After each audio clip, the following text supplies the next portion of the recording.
Agra publication YouTube classes के online channel पर आपका हार्दिक स्वागत है। दोस्तों, इस वीडियो में अपन जो वर्णमाला है उसका संपूर्ण निचोड़, वर्णमाला का सारांश इस वीडियो में अपन देखने जा रहे हैं। जिन विद्यार्थियों को वर्णमाला पूर्ण रूप से याद है वो ही इनका उत्तर दे पाएंगे और ये वर्णमाला का पूरा निचोड़ आपके सामने प्रस्तुत हो रहा है। इनमें से प्रतियोगी परीक्षाओं में अनेक क्वेश्चन पूछे जाते हैं और जो वर्णमाला से जो क्वेश्चन बनता है वो सारे इस वीडियो में अपन देखे लेंगे। अब दोस्तों अपने हैं वर्णमाला में अपन चलते हैं कि वर्णों की मूल संख्या कितनी होती है। वर्णों की मूल संख्या कितनी होती है? तो वर्णों की मूल संख्या पूछे तो आपको बतानी है 44। कितने बताइए? 44, जिसमें 11 प्लस 33, जिनमें 11 तो होते हैं स्वर और 33 होते हैं व्यंजन। अगर वर्णों की मूल संख्या पूछे तो बताइए आपको 44। अगर ऐसे पूछ ले देवनागरी लिपि के अनुसार वर्णों की कुल संख्या कितनी है, देवनागरी लिपि के अनुसार वर्णों की कुल संख्या, तब आपको बतानी है 52। क्या बतानी है दोस्तों? 52। अब 52 में कौन कौन से सम्मिलित है? 11 प्लस 33 प्लस 4 प्लस 2 प्लस 2 बराबर कितने हो गए? टोटल में 52। अब ये 52 11 स्वर हो गए, 33 व्यंजन हो गए, 4 संयुक्ताक्षर व्यंजन हो गए। संयुक्ताक्षर व्यंजन कौन से होते हैं वो आगे बताऊंगा मैं। 2 गए आपके अयोगवा है और 2 गए उच्छिष्ट और ताड़नजात। उच्छिष्ट और ताड़नजात, उच्छिष्ट और ताड़नजात कौन कौन से होते हैं? ये 2 होते हैं आपके उच्छिष्ट और ताड़नजात होते हैं। इस प्रकार से देवनागरी लिपि में वर्णों की कुल संख्या होती है आपकी 52, मूल वर्णों की संख्या होती है आपकी 44। स्वरों की संख्या कितनी होती है? स्वरों की संख्या होती है दोस्तों 11 और स्वरों की मात्रा होती है 10। स्वरों की संख्या होती है 11 और स्वरों की मात्रा होती है 10, क्योंकि ए स्वर है उसकी मात्रा नहीं होती है, इसलिए मात्रा 10 ही हो जाती है। मात्रा आ से शुरू होती है। व्यंजनों की संख्या कितनी होती है? 33। कितनी होती है दोस्तों? 33। अयोग वह वर्ण कौन से कितने होते हैं? 2 कौन कौन से होते हैं? एक तो अंग और एक अह। अंग अह। अब दोस्तों इसको अयोग वह स्वर क्यों नहीं कहते? ना तो इनको अपन व्यंजन कह सकते हैं, ना इनको स्वर कह सकते हैं, अयोग वह वर्ण कह सकते हैं।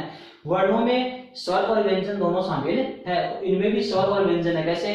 जैसे अंग है तो ए प्लस अनुस्वार, इसमें ए प्लस विसर्ग। तो ए तो हो गया आपका स्वर और अनुस्वार बनता है आपका पंचमाक्षर का। अनुस्वार बनता है प्रत्येक वर्ग का पंचमाक्षर उसका बनता है, तो ये होता है आपका व्यंजन। विसर्ग का उच्चारण होता है के हिसाब से, इसकी उत्पत्ति है, तो है आता है व्यंजन, अनुस्वार आता है व्यंजन और अ हो गया आपका स्वर। इसलिए अपन इनको अयोगवाह वर्ण कहते हैं। और संख्या कितनी है? 2। दोस्तों इसमें एक दिक्कत और आती है कि अगर ऐसे पूछ ले कि अयोगवाह मानक वर्ण कितने हैं? अयोगवाह मानक, तो ये 2 तो है आपके मानक और एक है आपका चंद्र बिंदु। ऐसे लगा दे, ए के ऊपर चंद्र बिंदु रहते हैं, तो इसको भी अपन अयोगवाह वर्ण मानते हैं, बल्कि यह है आपका अमानक। मानक नहीं है, यह आपका अमानक अयोगवाह वर्ण है। अब इसको मानते नहीं अमानक है, बल्कि मानक कितने हैं आपके? 2 ही है। अब दोस्तों संयुक्ताक्षर व्यंजन वर्ण, संयुक्ताक्षर व्यंजन वर्ण कितने हैं? 4। कौन कौन से? क्षय, त्रय, गे और श्रय। क्षय, त्रय, गे और श्रय। अब दोस्तों यहाँ पर 3 तरह से क्वेश्चन बनते हैं कि संयुक्ताक्षर कुल व्यंजन वर्ण पूछे तो आपको 4 बताएं। ये तो संयुक्ताक्षर कुल व्यंजन है 4।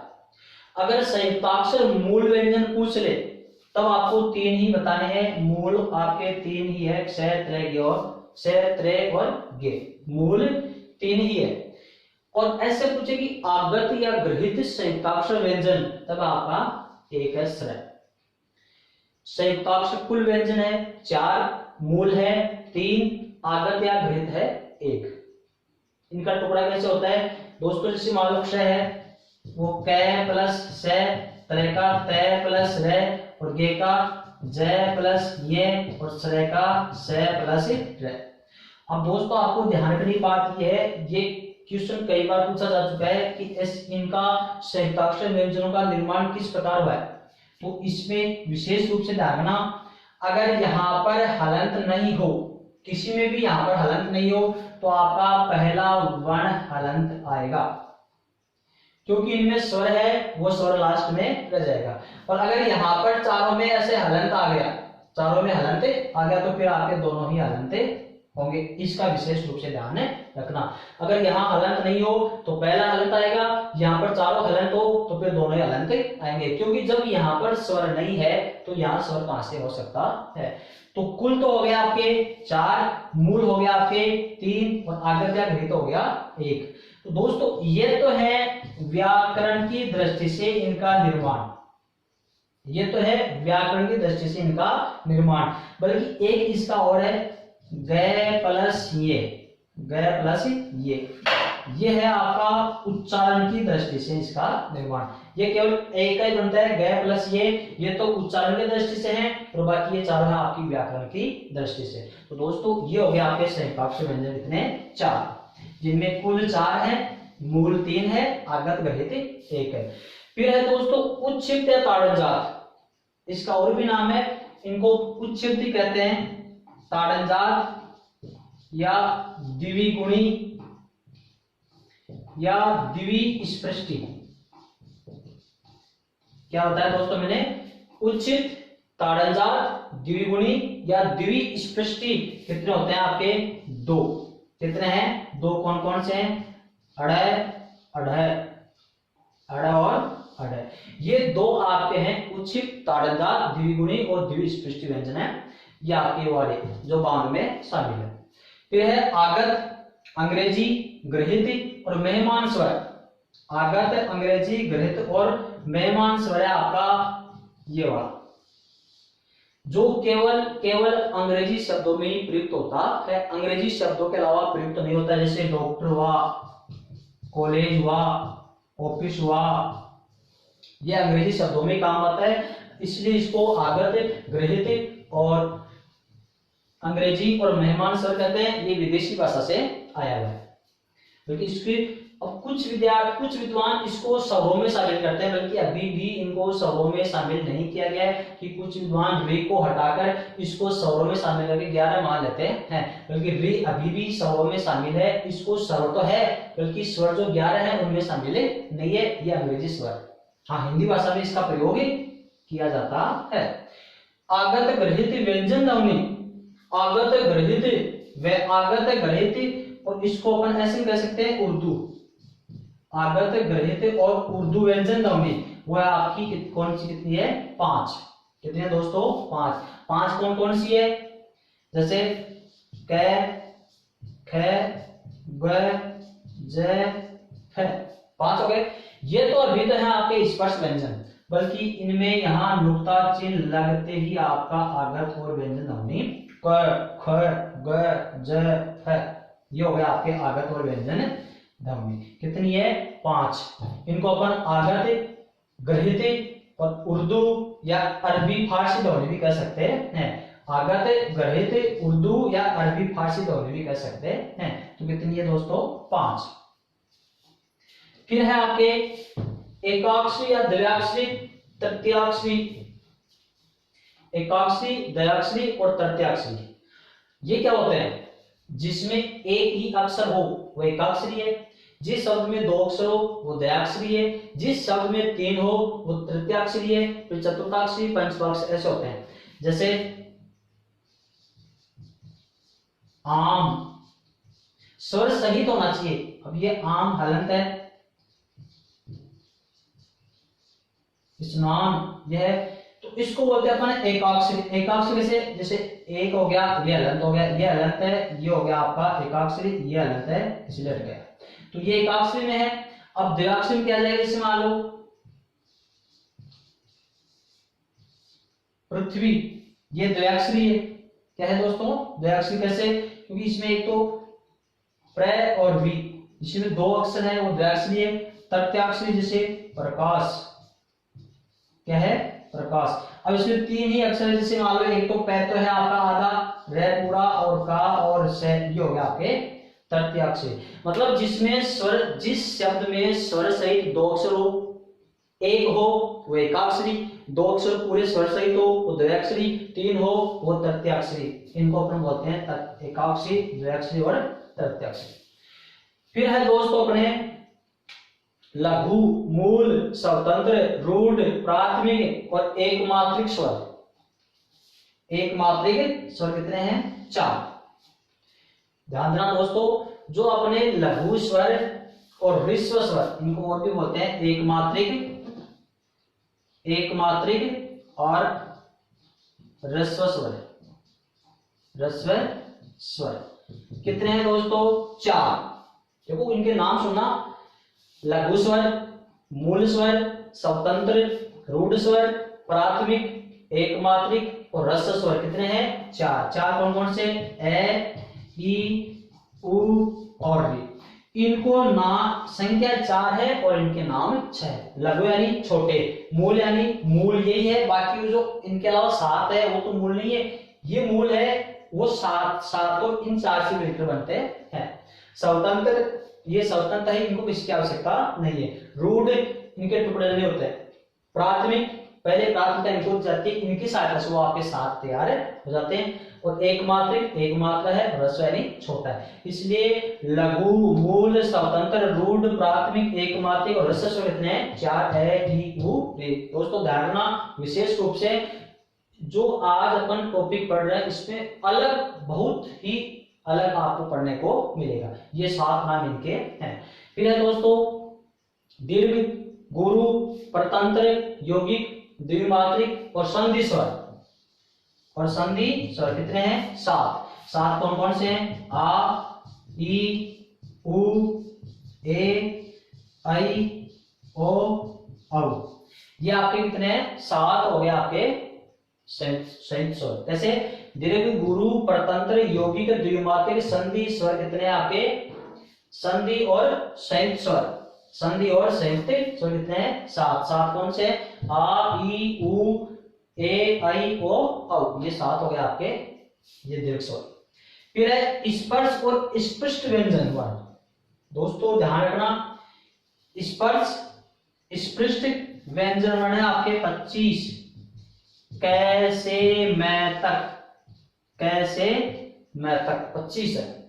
फिर है अंतस्थ व्यंजन वर्ण कितने हैं दोस्तों? 4। ये, रे, ले और व। ये, रे, ले, व। दोस्तों ध्यान रखना, इसको अपन ऐसे भी लिख सकते हैं, ये, वे, रे और ले। ये एक बार प्रश्न पूछा गया था एग्जाम में कि ये, रे, ले, वे, ये, वे, रे, ले। तो इसमें अगर आपसे प्रश्न पूछा जाए कि वर्णमाला के अनुसार क्रम बताओ, वर्णमाला के अनुसार क्रम पूछे, तब दोस्तों आपको ये बताना है।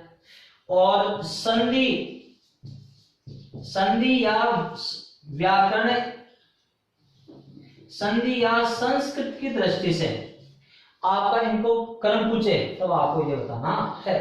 वर्णमाला के अनुसार अंतस्थ व्यंजन का क्रम पूछे तो ये, रे, ले हो जाएगा, और संधि या संस्कृत दृष्टि से पूछे तो ये, वे, रे, ले हो जाएगा। क्योंकि अपन जो यन संधि पढ़ेंगे, यन संधि अपन ने पढ़ी है, उसमें ये, वे, रे, ले ऐसे ही प्रयुक्त होता है। फिर आपसे अंतस्थ पुष्प व्यंजन पूछे तब है आपके 4 हैं, श, श, से, है। यह आपके उष्म व्यंजन है। अब दोस्तों आपकी एक दिक्कत आएगी कि मैं आपको बता रहा हूं, ये हो गए उष्म व्यंजन 4 हो गए, अंतस्थ व्यंजन 4 हो गए, ये वर्णमाला के अनुसार है, और ये वह संधि या संस्कृत के अनुसार है। अब यहां पर एक दिक्कत ये आती है कि स्पर्श और स्पष्ट व्यंजन वर्ण पूछे तब तो आपको बताने 25। स्पर्श और स्पष्ट व्यंजन वर्ण पूछे तो कितने बताने दोस्तों आपको? 25। 25 कौन से? कैसे, मैं तक, कैसे, मैं तक। इनका दूसरा नाम है वर्गीय व्यंजन वर्ण। क्या नाम है? वर्गीय। क्योंकि 5 वर्ग होते हैं, क, च, ट, ट, प, और प्रत्येक वर्ग में 5 वर्ण होते हैं, इसलिए 5 × 5 25। आगे कोई वर्ग नहीं चलता है, इसलिए इनके नाम है स्पर्श, स्पृष्ट या वर्गीय व्यंजन पूछे तो आपको 25 बताने हैं। अब ये तो है ऐसे हैं, एक है स्पर्श, एक है स्पृष्ट और एक है स्पर्शी। दोस्तों विशेष रूप से ध्यान देने की बात यह है, स्पर्श पूछे तो आपको 25 बताने हैं, स्पर्श पूछे तो भी आपको 25 बताने हैं, और वर्गीय पूछ ले तो भी आपको 25-25 से बताने हैं। ये कहां से कहां तक? कैसे मैं तक, और ये भी आपका कैसे मैं तक। बल्कि स्पर्श ही पूछे तब आपको 16 ही बताने हैं, स्पर्श ही पूछे तब आपको 16 ही बताने हैं। 16 क्यों बताने? अब 16 कौन कौन से होते हैं? अब 25 में से कितने कम हो गए? 9 कम हो गए। कितने कम हो गए? 9। अब 9 कम कौन कौन से हो गए? एक तो प्रत्येक वर्ग का पंचमाक्षर कम हो गया, प्रत्येक वर्ग का पंचमाक्षर तो कितने हो गए? 5 हो गया। और एक चय वर्ग है ना, चय, छ, जय और जय, ये 9 कम हो जाते हैं, बाकी आपके स्पर्श में शामिल है। हालांकि स्पर्श, स्पृष्ट और स्पर्शी तीनों सेम ही है। ये 25 है, ये 25 है, इसमें भी 25 शामिल है, बल्कि 25 में से 9 कम हो गए। 9 कम कौन से हो गए? चय, छ, जय, झ, 4 कम हो गए, और प्रत्येक वर्ग का पंचमाक्षर कम हो गया, तो 5 और 4 9 कम हो गए। बाकी इन 9 को छोड़कर बाकी सारे आपके स्पर्श में होते हैं। तो दोस्तों ध्यान रखना, स्पर्श 25 है, स्पृष्ट 25 है, स्पर्शी 16 है। 16 में 9 कम कौन से हो गए वो मैंने आपको बता दिया, और इनको अपन वर्गीय व्यंजन वर्ण भी कह सकते हैं। तो दोस्तों दोबारा से देखना, वर्णों की मूल संख्या 44, देवनागरी लिपि के अनुसार वर्णों की कुल संख्या 52, 11 स्वर, 33 व्यंजन, 4 संयुक्ताक्षर, 2 अयोगवाय और 2 उच्छिष्ट और ताड़नजात। स्वरों की संख्या 11, स्वरों की मात्रा 10, व्यंजनों की संख्या 33, अयोगवा वर्ण 2, अंग है, ये 2 मानक है, और ये अंग चंद्रबिंब लगाते हैं, ये अमानक अयोगवा वर्ण है। संयुक्ताक्षर व्यंजन 4, 3 मूल है और 1 आगत या गणित है। उच्चित ताड़नजात द्विगुणी द्विस्पृष्टि आपके 2, आगत अंग्रेजी गणित मेहमान स्वर है आपका ओ, अंग्रेजी शब्दों में प्रयुक्त होता है। आगत ग्रहित या उर्दू या अरबी फारसी ध्वनि आपकी 5, जो नुक्ता चिन्ह वाली। एकाक्षरी, द्विअक्षरी, तृतीयाक्षरी, जिस शब्द में एक अक्षर स्वर से तो एकाक्षरी है, 2 हो तो द्विअक्षरी है, 3 हो तो तृतीयाक्षरी है। लघु, मूल, स्वतंत्र, रूढ़, प्राथमिक, एकमात्रिक, ऋषभ स्वर है 4, दीर्घ, गुरु, प्रतंत्र, यौगिक, द्विमात्रिक, संधि स्वर आपके 7, स्पृष्ट, स्पर्शी, स्पृष्ट और स्पर्श या वर्गीय व्यंजन आपके 25, स्पर्शी आपके 16, अंतस्थ 4 है, उसमें आपके 4 व्यंजन। अब दोस्तों ये तो हो गया आपका वर्ड। अभी दोस्तों इस वीडियो में आपको बहुत ही सबसे हटकर सबसे अलग मैटर मिलने वाला है। अब इसके बाद में है आपके पास में कि अर्ध स्वर। अर्ध स्वर कितने होते हैं? 2। अर्ध स्वर कितने हैं? 2। 2 कौन कौन से हैं? ये व, ये व, ये 2 होते हैं आपके अर्ध स्वर, ये और व। क्योंकि अर्ध स्वर क्यों कहते हैं? ये 2, जब 2 स्वर आपस में मिलते हैं तब व्यंजन बनता है। इनको संघर्षहीन भी कहते हैं। संघर्षहीन इसलिए कहते हैं कि इनका उच्चारण करते समय मुख से ऊष्मा बिना घर्षण के बाहर निकलती है, तो इनको कहते हैं संघर्षहीन या अर्ध स्वर। अब दोस्तों यहां पर ध्यान रखना है, स्वरों के मूल उच्चारण स्थान, स्वरों के मूल उच्चारण स्थान पूछे तो आपको बताएं दोस्तों, कंठ, तालु, मूर्धा और ओष्ठ। कितने बताने हैं? स्वरों के मूल उच्चारण स्थान पूछे तो दोस्तों आपको 4 ही बताने हैं, कंठ, तालु, मूर्धा, ओष्ठ। मूल पूछे तो 4 ही बताने, और संयुक्त पूछे तो आपको बताने हैं 2। 2 कौन कौन से बताने हैं? कंठ तालु और कंठोष्ठ, कंठ तालु और कंठोष्ठ। दोस्तों ध्यान देना, स्वरों के मूल उच्चारण स्थान पूछे तो 4 बताने हैं, स्वरों के संयुक्त उच्चारण स्थान पूछे तो आपको 2 बताने हैं, और कुल पूछे तो आपको 4 + 2 बराबर कितने बताने हैं? 6। कितने बताने हैं? 6। स्वरों के कुल उच्चारण स्थान पूछे तो 6 बताने हैं, मूल पूछे तो 4 है, और संयुक्त पूछे तो 2 है। मूल 4 कैसे हैं? क्योंकि कंठ, तालु, मूर्धा, ओष्ठ ये 4 मूल है। इसमें संयुक्त इस प्रकार से हैं क्योंकि इसमें 2-2 जुड़ गए, कंठ तालु जुड़ गया और कंठ ओष्ठ जुड़ गया। उसी प्रकार से आगे क्रम में बढ़ते हुए व्यंजनों का मूल उच्चारण स्थान पूछे तो आपको बताने हैं 5। क्या बताने हैं दोस्तों? 5। और व्यंजनों का संयुक्त उच्चारण स्थान पूछे तो बताने आपको 1, और कुल पूछे तो बताने आपको 6। अब 5 और 1 कौन कौन से हैं? कि मूल है जो अकेले हैं और संयुक्त में है वो संयुक्त हो जाएंगे। तो मूल उच्चारण स्थान कौन कौन से हैं दोस्तों? वही कंठ, तालु, मूर्धा, दंत, ओष्ठ। कंठ, तालु, मूर्धा, दंत, ओष्ठ 5 हो गए। और एक है आपका संयुक्त वाला है दंतोष्ठ। कौन सा है? दंतोष्ठ। इसमें दंत और ओष्ठ दोनों शामिल है। अब दोस्तों आपसे ये पूछ ले कि कौन सा उच्चारण स्थान स्वरों का नहीं है? स्वरों का नहीं है तो एक तो दंतोष्ठ और दंत। दंतोष्ठ और दंत में स्वर कभी नहीं आते। और ऐसे पूछ रहे कि कौन सा उच्चारण स्थान व्यंजनों का नहीं है?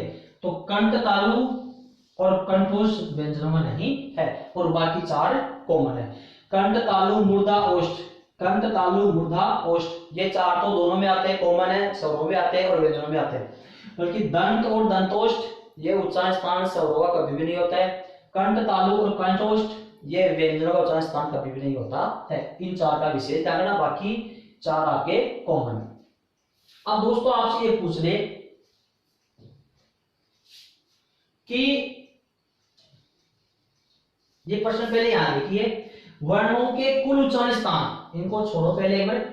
वर्णों के कुल उच्चारण स्थान कितने हैं दोस्तों? 8 है। कितने हैं? 8।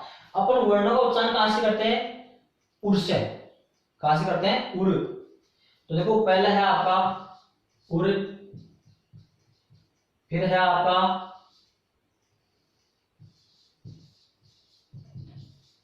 जीवा मूल। जीवा मूल जिसको बोलते हैं काकल्य, जिसको अपन काकल्य भी कह सकते हैं। और उर को अपन है वैसे हृदय और पेट भी कह सकते हैं। हृदय भी इसी में शामिल है और पेट भी इसी में शामिल है। उर, जीवामूल या काकल्य। फिर देखो उर से किसी भी वर्णमाला का उच्चारण करते हैं तो वो उसकी श्वास वायु प्राण वायु उर से शुरू होती है। तो देखो दोस्तों उर से करते करते उर, जीवामूल या काकल्य। फिर हो गया कंठ, फिर तालु, कंठ के बाद में तालु, तालु के बाद में मूर्धा, मूर्धा के बाद में कंठ, दंत, दंत के बाद में ओष्ठ, ओष्ठ के बाद में नासिका। दोस्तों उर, जीवामूल या काकल्य, फिर कंठ, फिर तालु, फिर मूर्धा, फिर दंत, फिर ओष्ठ, ओष्ठ के बाद में नासिका। ये इनका क्रम भी है। क्रम से उच्चारण स्थान पूछे तो भी आपको ये बताना है। उर, काकल्य, जीवामूल, कंठ, तालु, मूर्धा, दंत, ओष्ठ और नासिका। ये हो गया आपके वर्णों के कुल उच्चारण स्थान पूछे तो आपको 8 बताने हैं। ये हो गए। अब दोस्तों ध्यान रखना, स्वरों का मूल उच्चारण स्थान 4, संयुक्त 2, कुल 6। व्यंजनों का मूल उच्चारण स्थान 5, संयुक्त 1, कुल 6। और वर्णों का कुल उच्चारण स्थान ये स्वरों के थे, ये व्यंजनों के थे, और वर्णों के कुल उच्चारण स्थान पूछे तो आपको 8 बताने हैं। अब दोस्तों अपन आगे चलते हैं कि अग्र निर्मित ध्वनि, अग्र निर्मित ध्वनि और लिपिहीन ध्वनि कौन कौन सी होती है? तो दोस्तों अग्र निर्मित ध्वनि उनको कहते हैं जिनमें जो गोलाक्ष होते हैं, गोल पेंदे वाले व्यंजन होते हैं, उनमें हृदय नीचे लगता है, उनको अग्र निर्मित ध्वनि कहते हैं। जैसे ड्रिल, ट्रक, ड्रम, ट्रैक्टर, इन सब को अग्र निर्मित ध्वनि कहते हैं। जो मतलब गोल पेंदे वाले व्यंजन वर्ण है उनमें र का प्रयोग किया जाता है, उनको अग्र निर्मित ध्वनि कहते हैं। तो ये सारी अग्र निर्मित ध्वनि है। और लिपिहीन ध्वनि कौन सी है? लह, मह, नह। जैसे कुल्हाड़ी, तुम्हें, उन्हें, इनको बोलते हैं लिपिहीन ध्वनि। लिपिहीन ध्वनि का मतलब है किसी भी शब्द में है से पहले हलंत व्यंजन होना चाहिए। किसी भी शब्द में है से पहले हलंत व्यंजन है, उसी को अपन लिपिहीन ध्वनि कहते हैं। जैसे लह, मह, नह, रह, ऐसे उनको बोलते हैं अपन लिपिहीन ध्वनि। अगर निर्मित ध्वनि इनको कहते हैं। अब दोस्तों अब चलते हैं अपन अभी विशेष टॉपिक, जो एग्जाम में विशेष प्रश्न पूछे जाते हैं उनके बारे में अपन चलते हैं। क्या है कि अब आपसे ये पूछा जाए कि अनुनासिक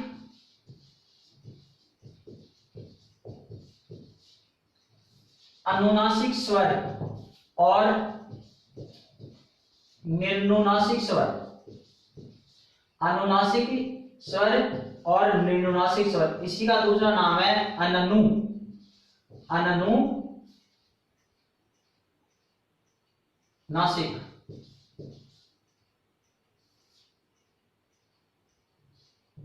अनुनासिक, निर्नुनासिक, अनुनासिक स्वर और निर्नुनासिक या अनुनासिक स्वर कितने होते हैं, किसे कहते हैं?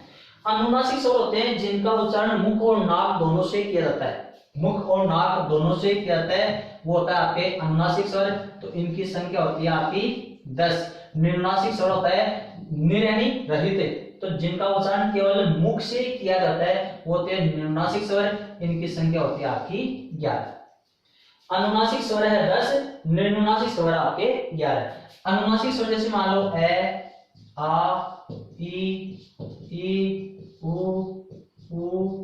री, ए, आई, ओ, औ। ये 11 आपके स्वर हो गए। क्या हो गए दोस्तों? 11 स्वर।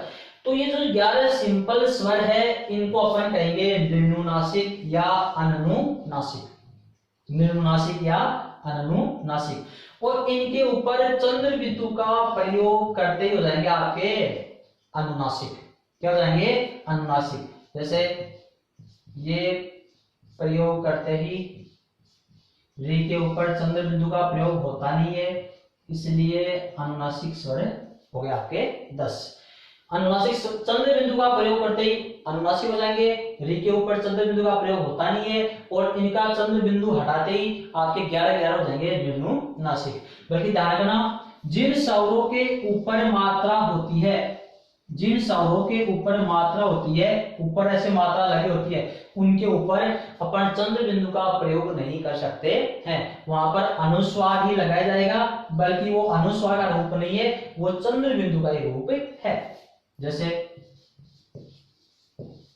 तुम्हें, अब ये अनुस्वार नहीं है, ये इसी चंद्र बिंदु का रूप है, क्योंकि इन 4 के ऊपर जहां मात्रा होती है उन पर चंद्र बिंदु लगा नहीं सकते हैं, लगाने के लिए जगह नहीं होती है, अशुद्ध होता है, इसलिए इन पर अनुस्वार लगा जाता है, बल्कि अनुस्वार नहीं है, ये चंद्र बिंदु का रूप है।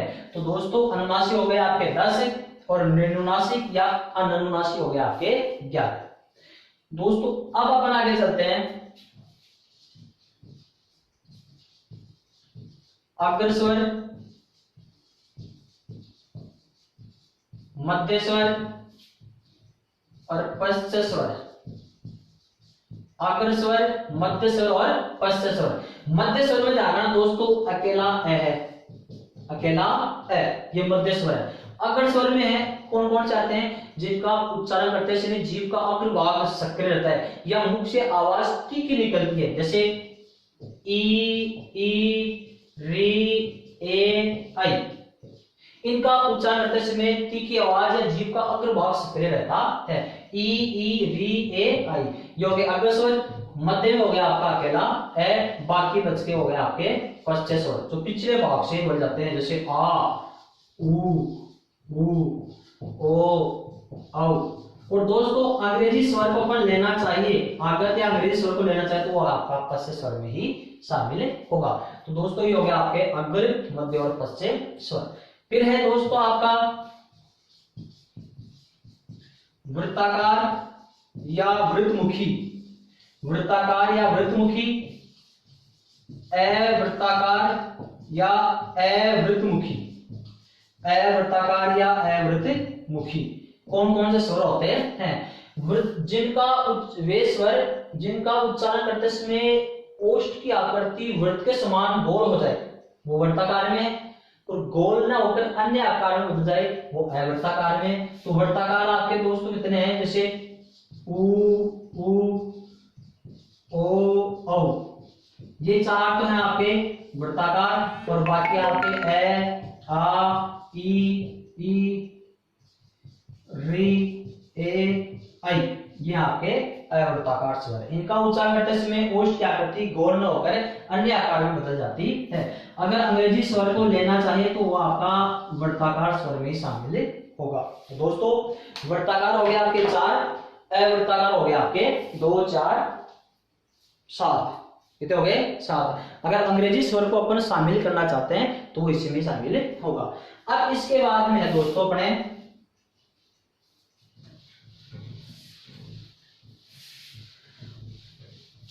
अब आपसे ऐसे पूछ ले कि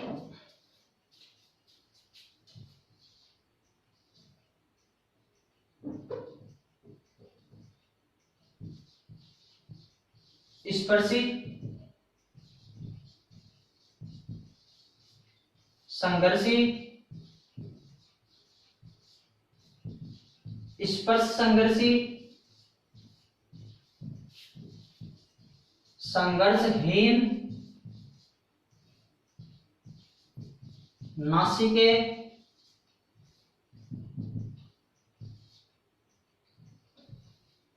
स्पर्शी और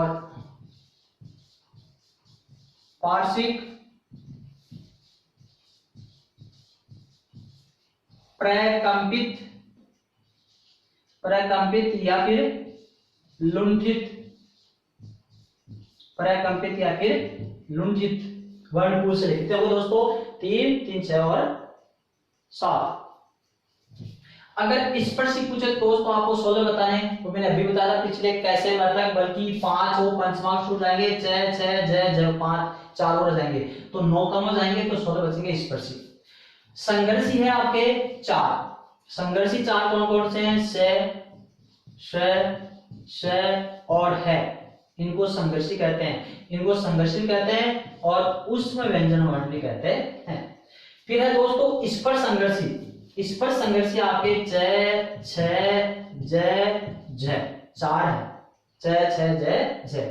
संघर्षहीन ये और वह, जिनको मैंने बताया था अर्ध स्वर भी कहते हैं। तो संघर्षहीन आपके ये वह।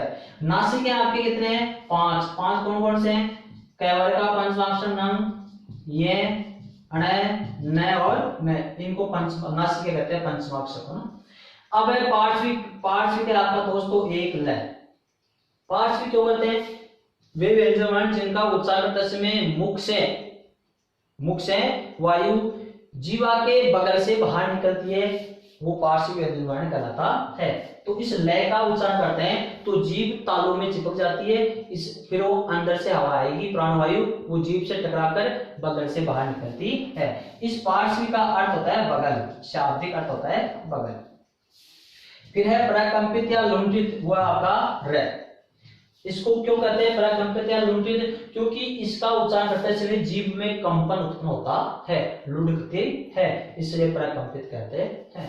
तो दोस्तों ये हो गया आपके स्पर्श 16 है, संघर्षी 4 है, स्पर्श संघर्षी 4 है, संघर्षहीन 2, इनको अर्धस्वर कहते हैं, इनको ऊष्म कहते हैं। नासिक के 5 हो गए, पार्श्विक 1 हो गया, प्रकंपित और लुंठित 1 हो गया आपका र। इसके बाद में आते हैं दोस्तों विशेष पॉइंट इसमें है कि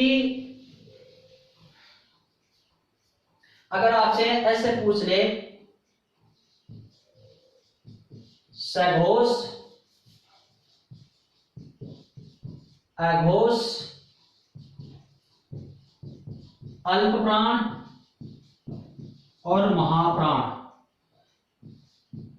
सघोष, अघोष, अल्पप्राण और महाप्राण, ये वेरी मोस्ट है, इसमें से हर एग्जाम में प्रश्न पूछे जाते हैं कि सघोष कौन से वर्ण है, अघोष कौन से हैं, अल्पप्राण और महाप्राण कौन से हैं। सघोष को अपन घोष भी कह सकते हैं, क्या कह सकते हैं? घोष। तो दोस्तों ध्यान, इसका याद करने का ट्रिक है पहले आपको चार नाम ऐसे लिखने हैं, सघोष, अघोष, अल्पप्राण और महाप्राण। सघोष, अघोष, अल्पप्राण और महाप्राण। तो इसमें लगाए आपको 345, फिर 12, फिर 135, फिर है 24। ये क्या आ गया, सघोष, अघोष, अल्पप्राण और महाप्राण, फिर 345, 12, 135 और 24। इसका मतलब है वर्ग का तीसरा, चौथा, पांचवा वर्ण, इसमें वर्ग का पहला, दूसरा वर्ण, इसमें वर्ग का पहला, तीसरा, पांचवा वर्ण, इसमें वर्ग का दूसरा और चौथा वर्ण। जैसे 5 वर्ग, एक वर्ग में 5 वर्ण होते हैं, तो तीसरा, चौथा, पांचवा, तीसरा, 1 2 3 4 5, तो तीसरा, चौथा, पांचवा हो गया। तो इस प्रकार से 15 हो गए। फिर पहला, दूसरा हो गया आपका अघोष में, फिर 1 3 5, 1 3 5, 1 3 5, 15 हो गए, ये अल्पप्राण में। फिर दूसरा और चौथा हो गया आपका महाप्राण। इस प्रकार से 15 10 15 और 10 हो गए कुल मिलाकर। फिर दोस्तों आप ध्यान रखना, 345, 12, 135 और 24 हो गए। फिर आपको पहला और तीसरा दोनों सेम से आएंगे, जो पहले में आएगा वही तीसरे में आएगा। कैसे, ये रे ले वे सघोष में आ गए, तो ये रे ले वे ये अल्पप्राण में आएंगे। स्वर, सभी स्वर होते हैं 11, वो सघोष में है, तो स्वर आपके 11 इसमें ही आएंगे। तो पहला और तीसरा सेम से है। अब बच गया आपके उस व्यंजन, तो हो जाएगा से। बल्कि दोस्तों इसका है इधर जाएगा, इसका विशेष ध्यान रखना। तो दूसरा और चौथा सेम आएगा, फिर तो उसमें जाएगा से और है, बल्कि है इनके साथ इधर ही रहता है। इधर है महाप्राण में है, बल्कि इधर है आपका अघोष में होकर सघोष में चला जाता है। तो दोस्तों विशेष रूप से ये मोस्ट है, सघोष, अघोष, अल्पप्राण, महाप्राण।